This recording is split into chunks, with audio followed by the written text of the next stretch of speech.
Kuantan, Pahang. Hampir 4 jam perjalanan dari Kuala Lumpur, kru bersamamu tiba di perkampungan Jaya Gading. Ujian yang menimpa keluarga asnaf ini, kami cuba menyelami kisah mereka. 2 tahun lalu, Abu Bakar Muhammad, 65 tahun, disahkan menderita masalah jantung bengkak. Tidak pernah terlintas di hati Abu Bakar akan diuji sebegini. Bertutur mahu berjalan, ia sudah sangat memenatkan. Suami akak ni dia sakit bengkak jantung. Doktor pun ada cakap dalam jantung dia tu dalam 20% je. Masa mula-mula tu dia jadi bengkak habis semua. Bengkak semua badan-badan. Lepas tu dia semput sampai satu dia pakai pump inhaler. Sampai satu tahap pakai tu pun dah tak boleh. Itu yang bawa pergi hospital tu. Di hospital dia masa dia kena tahan wad apa semua tu, dia ditidurkan 3 hari apa semua. Lepas tu baru doktor dapat trace yang jantung dia bengkak.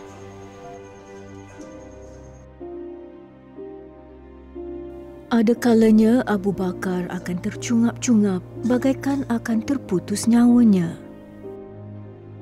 Dia cuba untuk menarik nafas yang dalam, namun ia sukar. Ketika semput menyerang, dia hanya bergantung kepada alat sedut atau inhaler sahaja.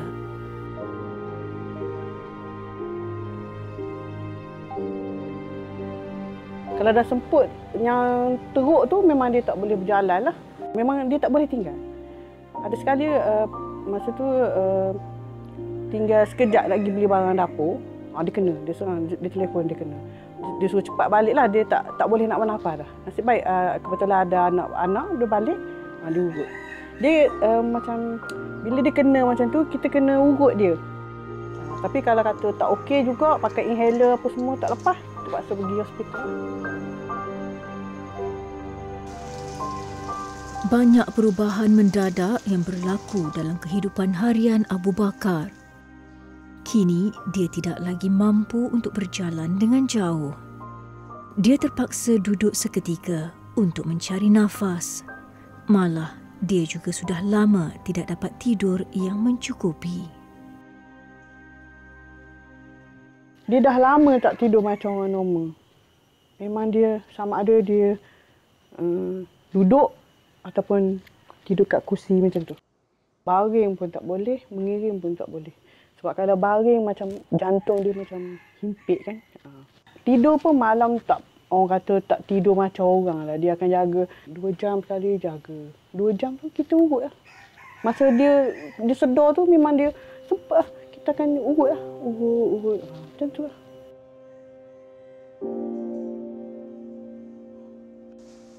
Sejak kesihatan Abu Bakar merosot, isterinya Nur Asriza Mat Zain, 45 tahun, terpaksa menggalas segala bebanan dan tanggungjawab seorang diri. Kesihatan Abu Bakar yang tidak menentu membuatkan Nur Asriza perlu memberi perhatian penuh. Difahamkan, jantung Abu Bakar berkemungkinan boleh berhenti berfungsi pada bila-bila masa. Yang paling rasa macam kecabar tu, bila dia kena tahan wad. Bila dia kena tahan wad, anak-anak yang kecil ni kan, kalau dia kena tahan wad, bukan sehari 2, memang seminggu lah. Time tu lah. Jadi macam susah lah. Di rumah lagi, yang kecil-kecil ni nak orang nak handle. Yang dia memang tak boleh tinggal. Dia memang tak boleh tinggal. Sebab dia kalau dibuat tu, kalau nak pergi toilet apa semua, memang kita kena bawa dia. Dia memang tak boleh tinggal.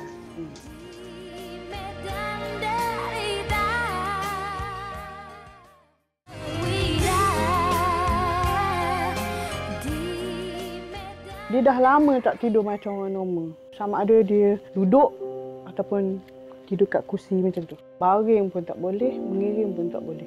Sebab kalau baring macam jantung dia macam himpit kan. Tidur pun malam tak, orang kata tak tidur macam orang lah. Dia akan jaga 2 jam sekali jaga.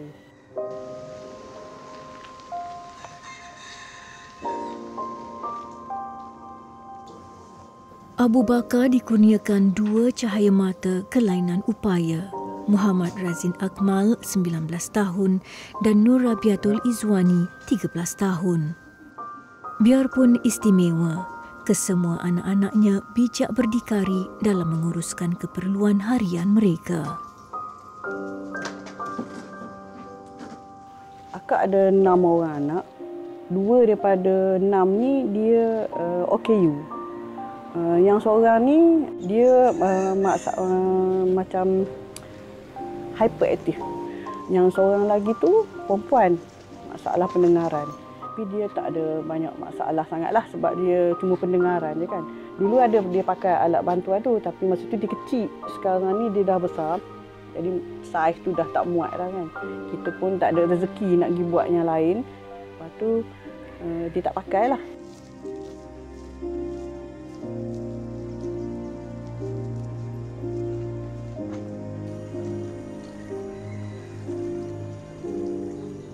Satu demi satu ujiannya menimpa Nur Asriza Reza.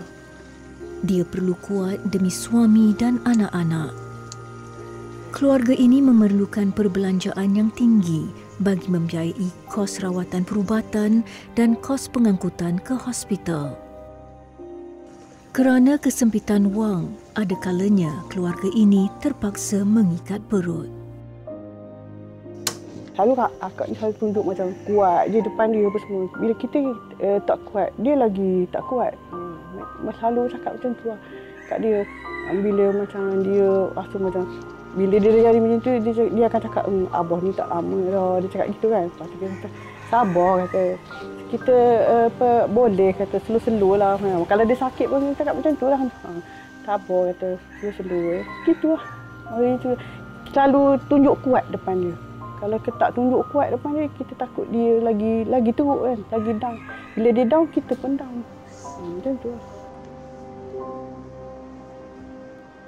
Ketika sihat dahulu, Abu Bakar sering memasak dan menghidangkan juadah masakannya untuk keluarga ini.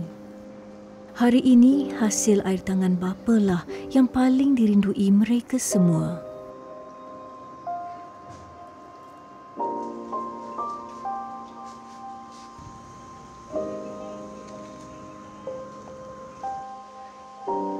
Pada awalnya, Nur Asriza adalah suri rumah sepenuh masa.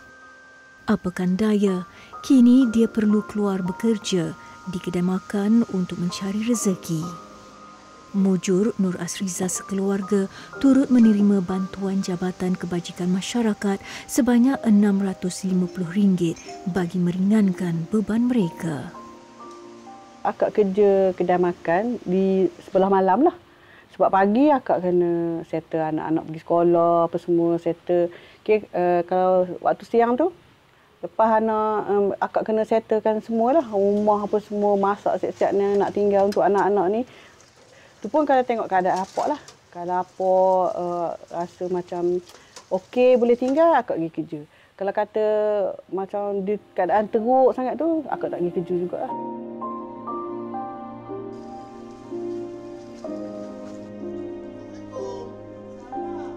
Abu Bakar lebih dikenali sebagai apok tukang urut. Dahulunya sering menerima pelanggan. Hasil kerja urutnya mampu mencecah RM2,000 sebulan. Namun kini ia bergantung kepada kesihatannya. Walaupun kesihatannya merosot, dia terpaksa menerima pelanggan untuk membayar sewa rumahnya sebanyak RM400 sebulan. Biasanya dia main fikir hak keluarga lah.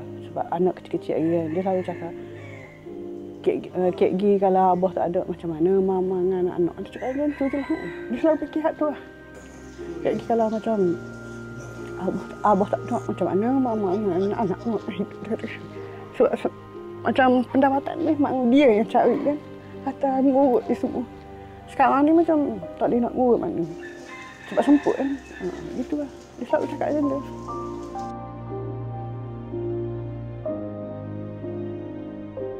Banyak aktiviti Abu Bakar yang terbatas kerana kesihatannya yang membimbangkan.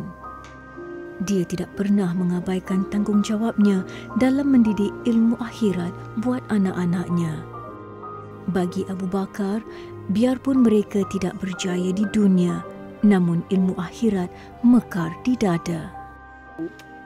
Memanglah rindu, Akak naknya dia tu macam keadaan sebelum dia sakit. Nak semayang, nak pergi semayang jemaah masjid mudah kan. Orang kata kalau tak boleh 100%, 60%, 70% pun tak apa dah kata. Kira dia tak bergantung dengan orang. Dia boleh bergerak sendiri. Macam nak bawa anak-anak pergi berjalan pun kadang-kadang tak larat. Dia memang tak berlarat kan. Dia tak boleh nak berjalan mana.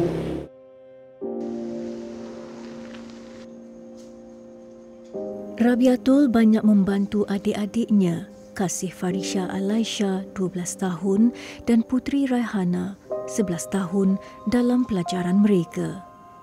Walaupun Rabiatul diletakkan dalam kelas pendidikan khas, ia sama sekali tidak memutuskan semangatnya. Bahkan, dia pernah menerima anugerah tokoh pelajar terbaik di sekolahnya. Dalam pembelajaran anak-anak ni tak ada masalah sangatlah. Yang OKU tu, yang perempuan tu, dia kadang-kadang dia pun boleh ajar adik dia hak bawah-bawah tu. Dia kalau matematik ni memang dia itulah memang terror lah. Dia suka matematik ni. Kadang-kadang dia yang mengajar budak-budak ni. Walaupun dalam keadaan kurang upaya dia, tapi dia bantu adik-beradik dia. Kru bersamamu turut berkesempatan membawa keluarga Abu Bakar menikmati hidangan di kedai Char Kway Teow Udang Selambuk. Selain menu utama Char Kway Teow Udang, mereka turut dihidangkan dengan masakan ikan siakap udang galah. Anak-anak antara yang paling teruja dan gembira apabila dapat menikmati juadah udang galah di kedai ini. Malah mereka bersyukur kerana masih diberikan kesempatan untuk meluangkan masa bersama keluarga. Bagi Rabiatul, ini adalah momen yang berharga buat mereka sekeluarga.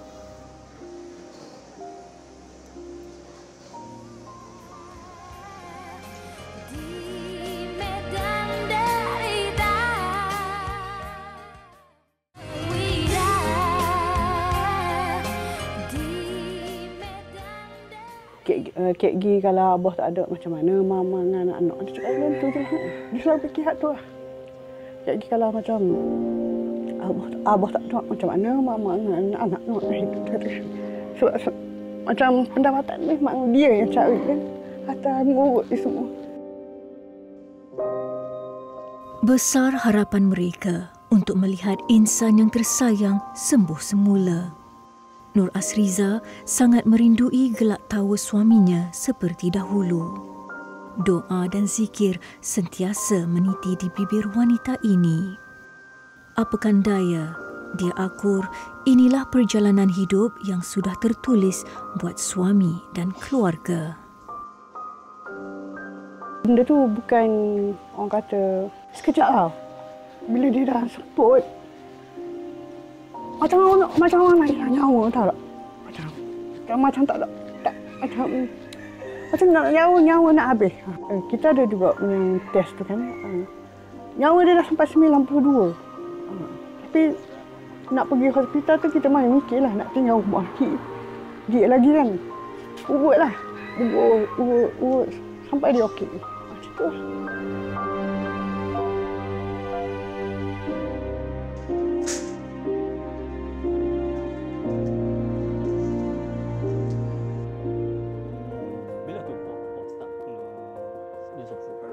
Mendengar rintihan nasib Abu Bakar dan Nur Asriza sekeluarga, Syarikat Faiza Sendirian Berhad hadir menghulurkan bantuan dan sokongan buat mereka.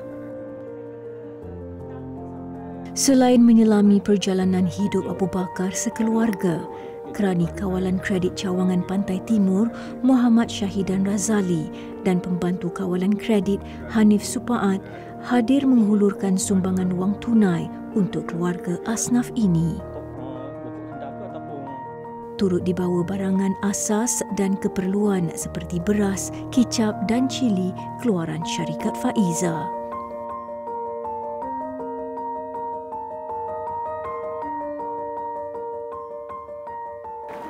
Okey, Pok. Di sini ada sedikit sumbangan daripada Syarikat Faizah. Diharapkan dapat membantu Pok dalam memberi barangan keperluan harian. Terima kasih banyaklah. Syukur ada Faizah bantu. Di sini ada sebuah buku Faizah yang dikarang oleh anaknya Dr. Salwa. Diharapkan dapat memberi inspirasi untuk membantu anak-anak ataupun isteri Pok dalam bidang perniagaan. InsyaAllah, terima kasih. Cubalah hayati.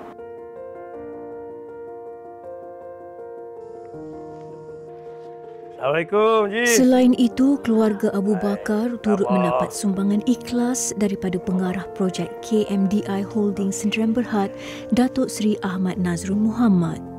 Kehadiran mereka sedikit sebanyak dapat meringankan beban Abu Bakar bagi mendapatkan rawatan alternatif di Kelantan kelak.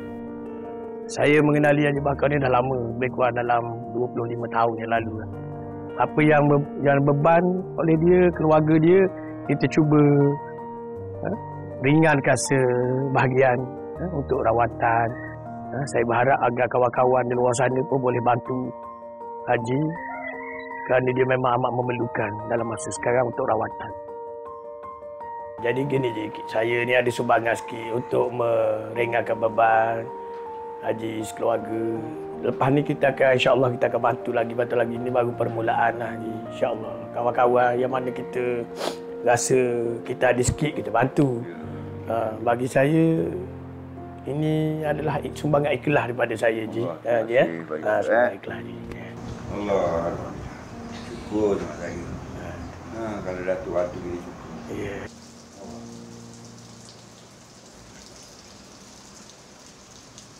Doktor cakap tak ada. Macam kesembuhan tu memang tak ada lah. Dia cuma continue. Penyakit dia tu memang kira sampai habis hayat dia memang macam tu lah. Sebab dia air minum pun kena kontrol. Dalam berapa je. Dia tak boleh minum banyak. Minum banyak dia akan jadi bengkak. Kiranya dia penyembuhan tu tak ada. Hanya bertahan. Tersimpan 1000 harapan agar Abu Bakar dapat menjalani kehidupannya seperti sedia kala. Banyak momen indah yang masih belum dicipta bersama keluarga. Kepada penonton bersamamu yang ingin berkongsi rezeki, boleh layari Facebook bersamamu TV3 untuk maklumat lanjut. Hulurkan tangan, ringankan beban.